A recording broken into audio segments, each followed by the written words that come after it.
Hello,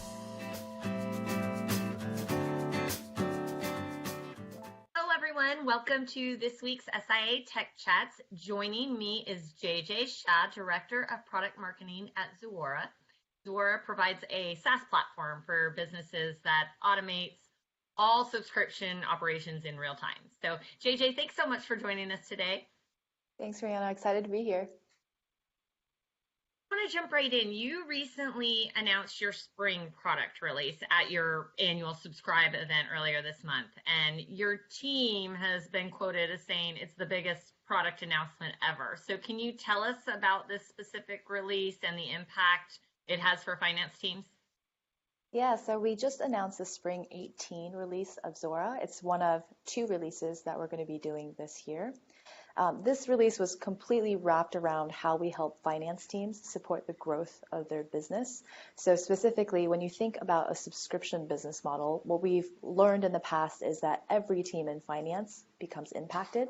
So billing is not just sending out individual invoices anymore. Now they have to deal with scale and a ton more volume. So what we did with the Spring 18 release is we actually released something for every single team in a finance organization. So in Zuora Billing, we added a ton of functionality to allow for more flexible invoice adjustments and just giving them that kind of granular control to figure out how to do invoicing better.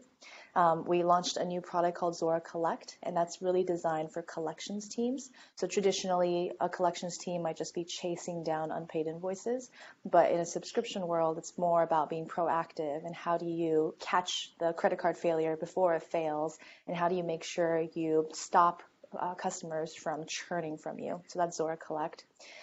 For our revenue accountants, we actually have a product called Zuora RevPro. We completely revamped the UI. We really focused on usability there to help them with revenue recognition. And so those were kind of the 3 big areas where we really made a progress in how we help finance teams become more efficient. And then the big headliner that we had was something called Zuora Orders. Yeah, I want to talk to you a little bit about Zuora Orders. This was an upgrade to your Zuora Central platform, and what is the significance of that upgrade? And can you talk about the importance of really order to revenue automation in today's economy? Right, yeah.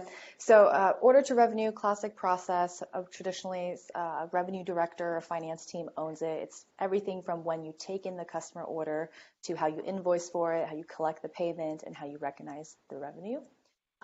So Zuora Orders is something we've been working on for quite some time. What we've noticed in our own data of our customers is that more and more of their customers are making changes to their subscriptions.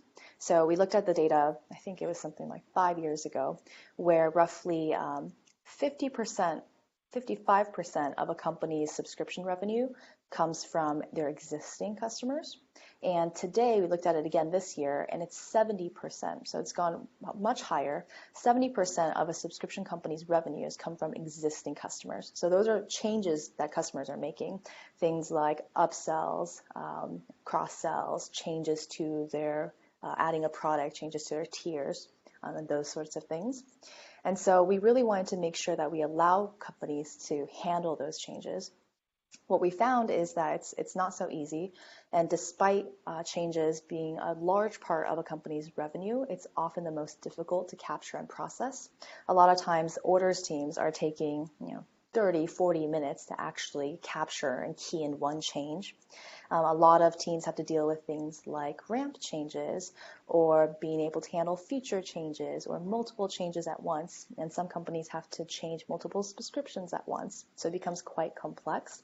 The other thing with handling changes is that it's a lot more difficult to actually measure the impact to your business for those changes. So booking metrics become really hard.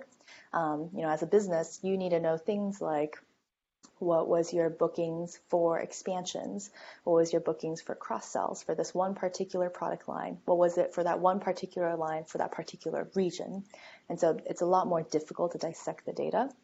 It also creates a downstream impact on billing and revenue teams. So every time you go ahead and you capture a change order, there's a ton of manual work that's created for your billing team to figure out what to do with invoices. And it's a lot of work on your revenue team to figure out, okay, how do I redistribute the revenue and how do I actually figure out what I recognize now?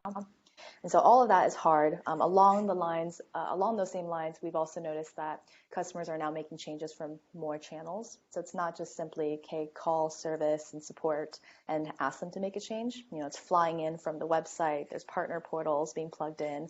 Companies have CPQs that are capturing these changes, a CRM system that's capturing these changes. So it's gotten a lot more complex. And so we wanted to rethink how an order should work for a subscription company, because the order is really the center of it all. The order is what captures and takes in that customer request, and an order is what then your finance team has to go and work with across billing, collections, and revenue. And so a lot of people ask us, hey, wasn't the concept of orders around for decades and centuries? Why are we rebuilding it? And the real reason is because if you think about an order as if you and I went online to Nordstrom.com and ordered something, every time we place an order, it's a new simple sale. So we placed an order for whatever it is, it's a simple sale. But in a subscription world, when you and I sign up for a subscription, only the first order is a new sign up. Every order after that is a change. So it's a upgrade, a downgrade, a pricing change, a tier change, adding another family member. All of those are changes. And so there's no system today that really handles that change. ERPs weren't designed for that. ERPs were designed for that simple one shipment, one simple sale. So that's why we released Zuora Orders.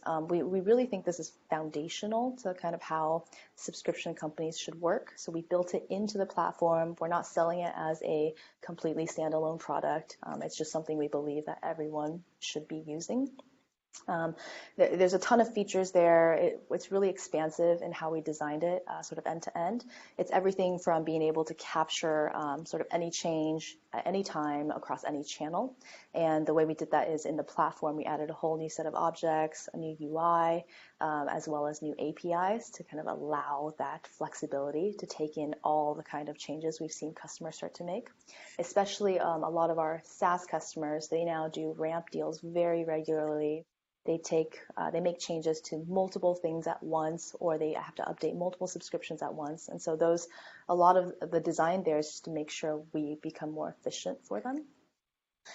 In addition to sort of that, order capture part, we also revamped how we look at metrics and how we do reporting. So there's this really nifty dashboard that we added into the platform where you can actually see at any time how you're trending day by day across these different sorts of key metrics, like MRR, for example.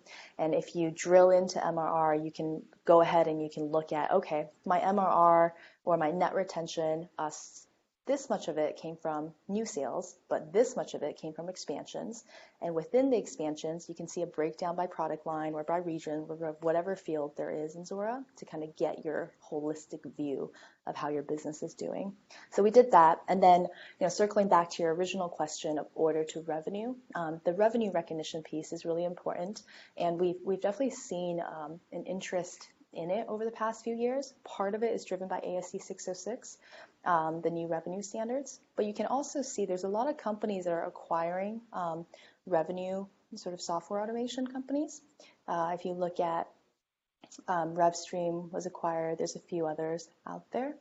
And so it means customers are craving for that one system to handle their entire order to revenue process instead of putting the burden on themselves to go and figure out every use case and what it means to send data over to a revenue automation system. So we bought a company about a year ago now named Leo. It's our RevPro product line.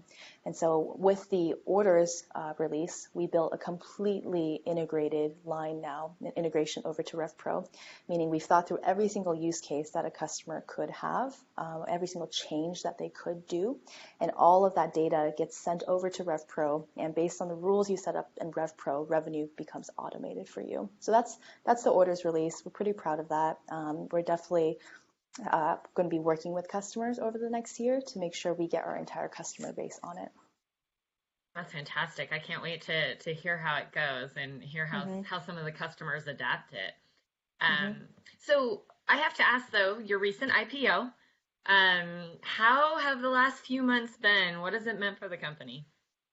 Yeah, it's been exciting for us. I think it's been really exciting for us. I've been here roughly 4 years now, and so it's really great to see this milestone. I think on a larger level, though, it's really a testament to our customers and the customers that are transitioning to a subscription economy. And we see new logos every single day that amaze us and surprise us. And so for us, the IPO was really a testament for the larger subscription economy, not just for our company. And so I do think that it's a great milestone, but there's a lot more to come, and we're really just starting to see the start of it. So with that, what can we expect to see from Zuora in the next, say, 12 to 18 months? Yeah, so if I think about the last 10 years, we've built a great product, and the approach we've taken is we've built a horizontal platform that can handle the needs of a subscription business in multiple industries. So we have companies and customers from Caterpillar to GM to HBO to Symantec to SurveyMonkey, who are all very, very different. So the approach we've taken is very, very broad, and we want to be this end-to-end platform for these companies so that they don't have to go and stitch together their own solutions.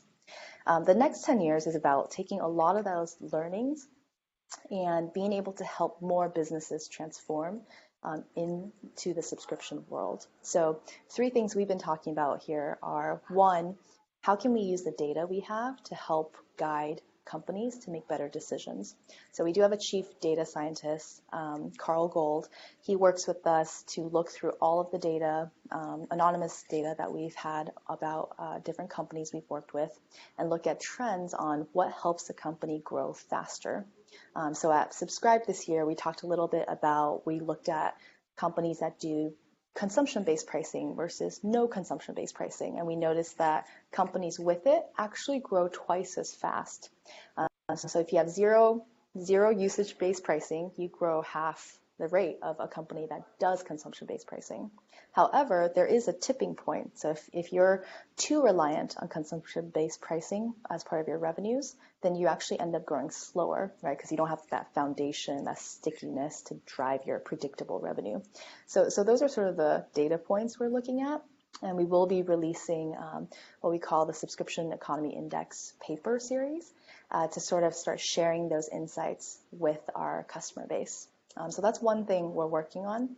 The second thing is around technology. Of course, we're going to continue investing in our platform as well as our products to make sure we do have that broad set of capabilities for our customers. The 3 areas we really focus on is the platform itself, making sure that there's just a foundation for all of our customers there. We have a set of SaaS products. So there's one for billing, one for collections, one for revenue recognition. There's an analytics product, and we're really building out the set there. And then the final thing is we have a Connect marketplace. It's an app marketplace. This year at Subscribe, we ran a hackathon, actually, where roughly, I think, 30 or so hackers actually competed and built apps on top of Zuora. So we're making more and more of an investment over there to allow other companies and other developers to build on Zuora. So that's on the technology front. I'd say the final thing is we have someone named Amy Connery, who's part of Zuora. She joins us from IDC. She was an analyst for roughly 20 years, and she coined the term SaaS way back when. So we're really, really happy to have her. And she's taking a different spin where she's really looking at how can she advise our customers to just become more strategic in what they're doing and actually build out their strategy for their new subscription revenue streams. So she's building what we're calling a Subscribed Institute. It's really a think tank where we bring together different leaders of these different companies. And this year we're starting with 3 locations in San Francisco, in London, and in Paris. So it's more of a think tank, a gathering, as well as sharing content for the community to help each other succeed. Well, that's fantastic. Lots of exciting stuff ahead. JJ, thank you so much for your time. For more information on Zuora, you can visit their website and be sure to join us here next week for SIIA Tech Chats. Thank you.